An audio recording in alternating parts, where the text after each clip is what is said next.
അപ്പം ഇന്ന് തപാൽ ഓഫീസിൽ നിന്ന് ലെറ്റർ വന്നിരിക്കുകയാണ്. ഇതേതായാലും സാറേ അഡ്രസ് പബ്ലിക് ആക്കരുത്. ഇല്ല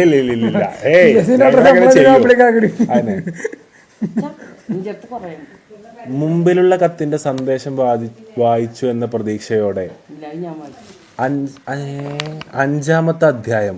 ഇത് ലോകേണ അത് തുടങ്ങാൻ സമയമായി. സീരിയസ് ആയിട്ട് കത്തിരട്ടോ. പുണ്യ റമദാൻ വരവായി. അതിന്റെ കൂടെ ആദ്യ ദിനങ്ങൾ നമ്മൾ ഇന്ന് യാത്രയായി. മാഷിന്റെ നോമ്പുകാലം സുഖകരമായി പോകുന്നു എന്ന് വിശ്വസിക്കുന്നു.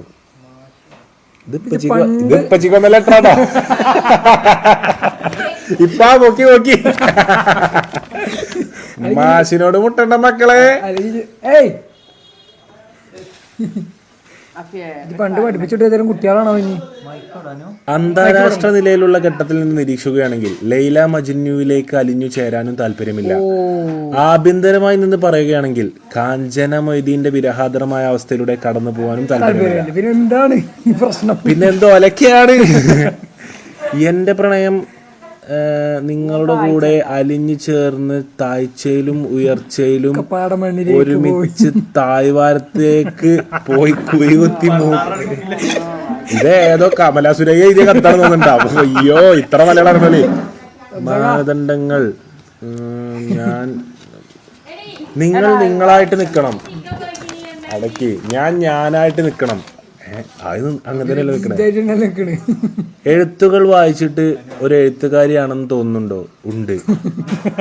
എന്നാൽ ഞാനൊരു സാധാരണക്കാരി. ഇപ്പോൾ തിരക്കടില്ലല്ലോ. എന്തേ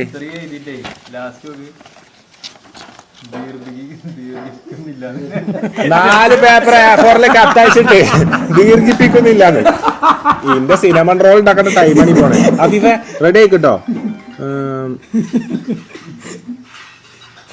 ഇതിനൊന്നും താല്പര്യമില്ല എന്നെനിക്കറിയാം. അതെന്താണെന്നറിയുമോ? നിങ്ങൾക്ക് വേണ്ടി മാത്രം സൃഷ്ടിച്ച പെണ്ണിനെ ഇതുവരെ കാണാത്തത് കൊണ്ടായിരിക്കും. കാണുമ്പോൾ തീരും.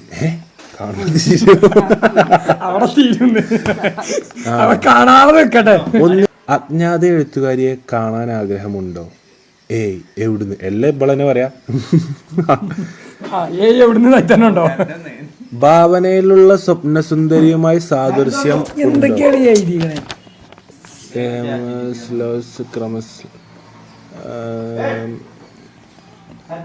മനസ്സിൽ നിന്ന് ഉത്ഭവിച്ച അനുരാഗത്തിന്റെ കിരണങ്ങൾ വൈകാരികതയുടെ തൂലികയുടെ സഹായത്തിൽ വാക്കുകളുടെ ശക്തിയിൽ സ്വരമായി കലർന്ന് മനസ്സിന്റെ കോണുകളിൽ എഴുത്തുകൾ വാചാലമാകുന്നതെന്ന് കേൾക്കണമെന്നുള്ള നല്ല മാർഗം കണ്ടെത്തണമെന്ന് അഭ്യർത്ഥിക്കുന്നു.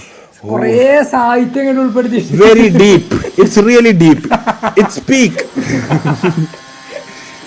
Wow what the flick. നന്മയുള്ളവനാണോ? ദേഷ്യക്കാരനാണോ? നന്മയുള്ളവനാണോ? ക്ഷമയുള്ളവനാണോ? വിശാല മനസ്കനാണോ? സന്ദേശങ്ങൾ തിങ്ങി നിറയുന്നവനാണോ? പ്രണയകുടീരത്തിൽ അകപ്പെട്ടിരിക്കുന്നവനാണോ? ആരാധക പോലുമല്ലാത്ത അജ്ഞാത ശരീരം കണ്ടെടുത്തു. അജ്ഞാത ശരീരത്തിലെ മാഷ് അവഗണിക്കുമോ? ഇല്ല, ഞാൻ പരിഗണിക്കും. സാമൂഹ്യ മാധ്യമത്തിന്റെ സഹായത്തോടു കൂടി പരിചയപ്പെടണമെന്നായിരുന്നു ചിന്തിച്ചിരുന്നത്. എന്ത് ചെയ്യാൻ, എനിക്ക് ഇൻസ്റ്റഗ്രാം ഇല്ല. ഇത് വ്ളോഗ് മാത്രം കാണണം. നിങ്ങളെ പോലത്തെ ആൾക്കാരാണ്. ഇവക്ക് സാഹിത്യത്തിലൂടെ തന്നെ മറുപടി കൊടുത്താലോ? ഇവക്കുള്ള കത്ത് ഞാൻ തന്നെ ചെയ്തു. പണ്ടത്തെ എനിക്ക് പോലും അറിയില്ല. പിരിയോട്ടിരിക്കാൻ ഞാൻ ഇഷ്ടത്തോടുകൂടിയും ഭവ്യതയോടുകൂടിയും ചവറ്റുകൊട്ടയോടുകൂടിയും അല്ലല്ല, അത് വേറെ വരിക. ഈ കത്തിന്റെ ഗതി ചവറ്റുകൊട്ടയിലേക്ക്, അടുപ്പിലേക്കാണോ തീപ്പൊരിയിലേക്കാണോ സ്ഥാനമെന്നൊന്നും എനിക്കറിയില്ല. അപ്പൊ ഒക്കെ അറിയാം. വീണ്ടും മനോഹരമായ രാധാർത്ഥങ്ങളുടെ വാക്കുകളാൽ കണ്ടുമുട്ടാം. പൂമുട്ട് പറയണ്ടോ? അക്കങ്ങൾ കുറിച്ച് വെച്ചോളൂ. ഇതിന്റെ മുമ്പത്തെ സീരീസ് 3, 4 ഇതിപ്പോ തിരിക്കില്ല. ഓരോ നേരത്തെ വരുന്നത് ഇനി വൈകുന്നേരം കടന്നുറങ്ങും. ഇത് സ്വകാര്യമാണ്, ആരോടും പങ്കുവെക്കരുത്. ഇനി അവരോട് പറഞ്ഞാൽ മതി. എല്ലാ സീരീസും വന്നിട്ട് കൊണ്ടുവന്നാൽ മതി. അവിടെ വെച്ചിട്ട് എല്ലാരും ഇങ്ങനെ സീരിയസ് ആയിട്ട് കത്തയക്കണോല്ലോ എന്ത് ചെയ്താൽ മതി അറിയോ? ഒറ്റ കത്തായിട്ട് അയക്കുക. കാരണം ഈ പോസ്റ്റ്മാന് പണിയാവുന്നത്. പോസ്റ്റ്മാൻ ഗവൺമെന്റ് ശമ്പളത്തിന് കുറച്ച് ഇവനോട് ശമ്പളം ചോദിച്ചു തുടങ്ങി. ആണ് ഡെയിലി ഇവിടെ കത്താണ്. അപ്പൊ ഇപ്പൊക്കെ നമുക്ക് സാഹിത്യത്തിലൂടെ തന്നെ മറുപടി എടുത്താലോ? അപ്പോ കത്ത് എഴുതിയ പ്രിയപ്പെട്ട സുഹൃത്തെ, പ്രിയപ്പെട്ട ഹനാന്, എഴുത്തുകളുമായി അനുരാഗം പങ്കിട്ടതിന്റെ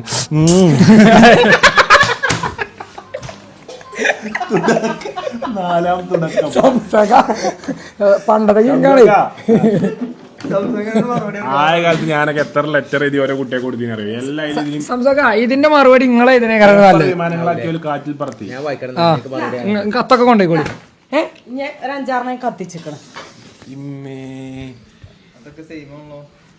ഈ എഴുത്തൊക്കെ മറ്റേ KLF-ലൊക്കെ കൊണ്ടുപോയി പ്രദർശിപ്പിച്ചിട്ടുണ്ടെങ്കിൽ ആ കുട്ടിക്ക് ഇപ്പൊ എന്തോ ആകാമായിരുന്നു. ഈ കുട്ടി ഇതൊരു പുസ്തകമാക്കി എഴുതി പുറപ്പെട്ട് വെച്ചിട്ടുണ്ടെങ്കിൽ 150 രൂപയ്ക്ക് പുസ്തകം വിറ്റിട്ട് വല്ല ലാഭവും നേടാമായിരുന്നു.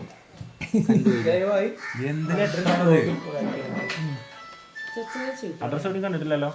ഇല്ലല്ല. ഇത് മയനല്ലോ. നമ്മൾ സംസാരിച്ചിട്ട് ദിനങ്ങൾ യാത്രയായി, തിരക്കുകൾ അകപ്പെട്ടു പോയി.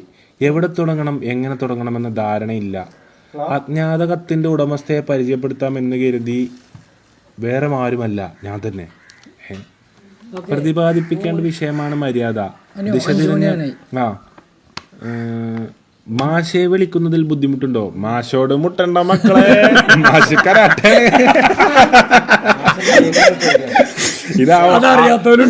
മാഷിന്റെ നാട്ടിൽ നിന്ന് വരണോ? മുട്ടണ്ട മക്കളെ. മാഷാണ്. ഞാൻ ഫിദ, വയസ്സ് 21, ഗണിതത്തിൽ PG എടുത്തുകൊണ്ടിരിക്കുന്നു.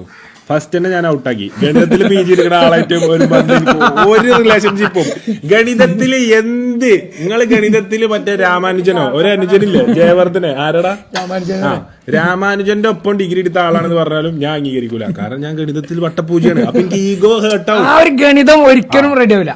ഈഗോ ഹേർട്ടാവും. കാരണം എനിക്ക് കണക്കൂട്ടാറില്ല. നടക്കൂല. വല്ല ഹിന്ദിയോ ഉറുദുവോ വല്ല അറബിയോ. നിങ്ങൾ ഇംഗ്ലീഷിൽ PG എടുത്തോളൂ, നിങ്ങൾ ഡിഗ്രിയിൽ PG എടുത്തോളൂ, നിങ്ങൾ എന്തിനു PG ഞങ്ങളെ ബാധിക്കുന്ന പ്രശ്നമില്ല. അങ്ങനെ പറയും. അല്പം വാശിയും ദേഷ്യവും കുസൃതിയും സന്തോഷവും എല്ലാം കൂടെ ചേർന്ന സ്വഭാവമാണെന്ന് പറഞ്ഞത്. കാണുമോ, പരിചയപ്പെടുമോ, സംസാരിക്കുമോ എന്ന് പോലും അറിയാതെ രണ്ട് വ്യക്തികളെ ഈ കത്ത് എങ്ങോട്ട് കൊണ്ടെത്തിക്കും, എവിടേക്കും കൊണ്ടെത്തിക്കൂല എന്ന് ഒരു നിശ്ചയമില്ല. ഇത് ഇവിടെ തീരണം. ഇനി കാലമാകുന്ന വിധി നമ്മളെ കണ്ടുമുട്ടിക്കാൻ അനുവാദിക്കുമോ?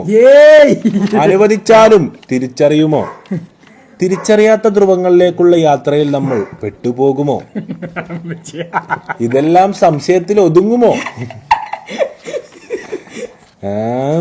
എന്നൊന്നും എനിക്കറിയില്ല. സംശയങ്ങളാണ് ജീവിതത്തിൽ പുതിയ അധ്യായത്തിന് തുടക്കം കുറിക്കുന്നത്. വാക്കുകൾ ഒരു കട എടുത്ത് എഴുതിക്കോട്ടെ. അപ്പൊ സുഹൃത്തുക്കളെ, കത്തൊക്കെ എടുത്ത് വെച്ചു. അപ്പൊ കത്ത് വായന ഇവിടെ അവസാനിച്ചിരിക്കുകയാണ്.